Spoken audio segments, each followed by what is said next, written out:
action. There we go. Great to have you back. Great to be back. Great to be here. Well, it was almost like a beatbox, what just came out of you. Great to be back. Great to be here. It's like the drum and bass, actually. There we go. You've been here many times. I've never interviewed you before, so I'm excited. Well, you know what? There's a first time for everything. There is. I'm sure people have told you like have a comedic side.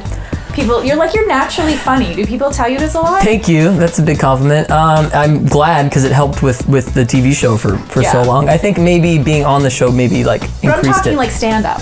Really? Yes. I don't know. I think I would. If you want to see me nervous, put me on stage doing stand up. It's two totally different things, doing a comedic show and doing like actual stand up, right? Yeah. I mean, yes. I think that would just drive me absolutely insane. Really? Yeah. It would be not a job you'd be applying for. You'd be surprised. I can like perform for people musically, but I think doing something. Well, it's just I guess I'm not used to it.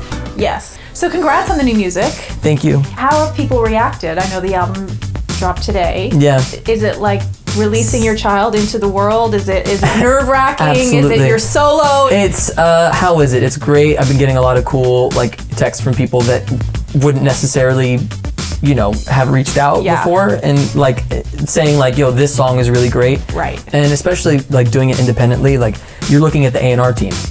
You're everything. You're everything now, right?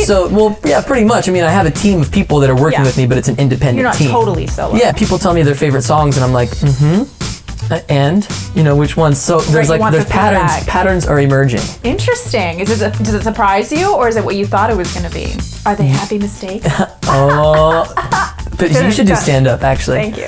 I wouldn't do that joke.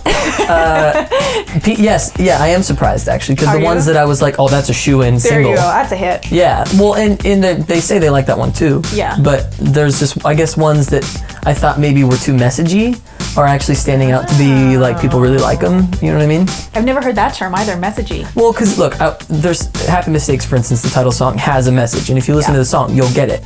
But I wanted to write it in a way that wasn't like, you should think more positive because, like we don't need anyone preaching to us, so it's like, I guess it's not too preachy. Everyone seems to really like it. You must have a favorite. I know people. I really like that one, actually. You do? That's your favorite song on the album? Probably. That one has, and honestly, like I'm a sucker for the instruments used in certain songs, and like Happy Mistakes, I have this Hofner bass that I got a long time ago that sounds amazing. It's like the one Paul McCartney plays. And when I produced a song, I used that bass. So now, like, for me, nobody else knows that, but for me, when I hear the song, I'm like, man, that bass is heavy, and I know that, like, I did it. So it's like... I know, I saw something, was it your Twitter or something you were talking about? It's on the hunt for the perfect sound now? Yes. Because you're sort of like, when you're on your tour that you're going on, you want to hit that perfect, I guess, acoustically or whatever it is. I want the show to be awesome sounding. And I'll tell you that, like, my goal to getting there is, like, I bought my own mixing board for front of house. So it's always the same thing. And I brought the drum microphones. Like, things you don't even, like, there's 8 microphones on a drum kit. And like I was very specific about which ones, and then I ordered custom chords so that everything is going through the same chord. And it sounds really like nerdy and stuff. No, it sounds like a real musician talking that actually knows what he's talking about, I have this dream of like opening I want to have a venue one day and just make it acoustically awesome, like, and just have different artists come. Yeah, and not like an arena. Like I want to have like not troubadour size, but like a small theater that's like epic sounding. So who would be your first artist? Would it be Juan? I don't know why. Juanes. Juanes? Yeah. I don't know why. We've talked about this before. Exactly. Juanes. Can you say Juanes like 5 times? Juanes. Tengo la camisa negra. I always, for some reason, say Foo Fighters.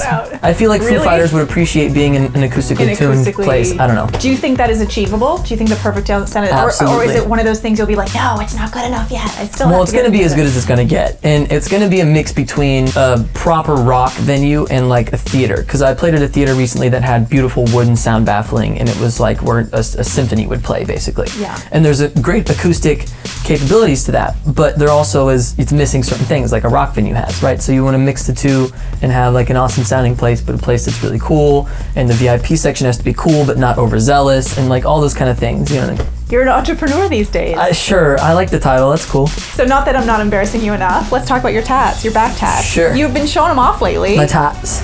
Yes, your tats.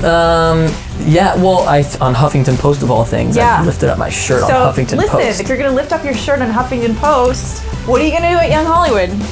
Oh man, that sounds like a lot of pressure. Maybe I should get a tattoo here. Ooh, would you put our logo on your body? Yeah, I think I might do my due diligence on that one actually. You've and been think here so about many that. times, you practically own the place. Yep. You could just, I'll tell you what, the tattoo artist that I really like is a traveling guy, and he might be up for doing a tattoo being filmed on Young Hollywood? on Young Hollywood. Whoa, this is your next visit. I mean, call me crazy, but that sounds like a cool thing. So you would do it? Yeah, I mean, that's not graphic or anything. It's You just, don't yeah. squeal and scream and It's do the painful, thing? but I mean, you can imagine it's not that painful if there's so many people with tattoos. Obviously, it's not the most excruciating thing on earth. I know people always ask you about who your celebrity crushes are and things like that. Yeah. And I would normally not bring it up. And you said Lucy Hale at one point, and then she tweeted today. You retweeted it. Yeah. She said something like the guy who I went on my first date ever with released an album today. Yeah. So you were her first date ever. First date, that was probably my first date too. Was it first really? proper date. I mean, we went horseback riding. Wow, was that your idea? Yeah. Smooth. True. Was there a kiss? No. I think I was 13. I think I was hoping for one. That's old enough. But you were a gentleman, or you were just shy? Of course or? it was a gentleman. Come on, chivalry's not dead. No, I think She's a cool girls girl. love that. There's no such thing as too much I attention. hope it's flattering. I mean, I think she's a cool chick and everything. I mean, you're kind of all right. I think I'd be happy if I were her. Well, yeah. I mean, I gave you a couple compliments earlier. You did. And you said thank you, which is that's so nice. People don't know how to say thank you anymore. Can we talk about your beard? Sure. You said in an interview something about Jared Leto, that like someone asked you about whose style you like as a dude, and you said Jared Leto kind of has cool style. Yeah, didn't I say, but with the exception of he goes total robe sometimes? He goes total robe. Yeah, he goes a lot. He goes full robe. Which is fine. You can only be Jared Leto and go full You robe. want to know what actually was really funny, what he was wearing at Coachella this last one? I saw him No. walk by a couple times. Huge, overly large Hawaiian shirt.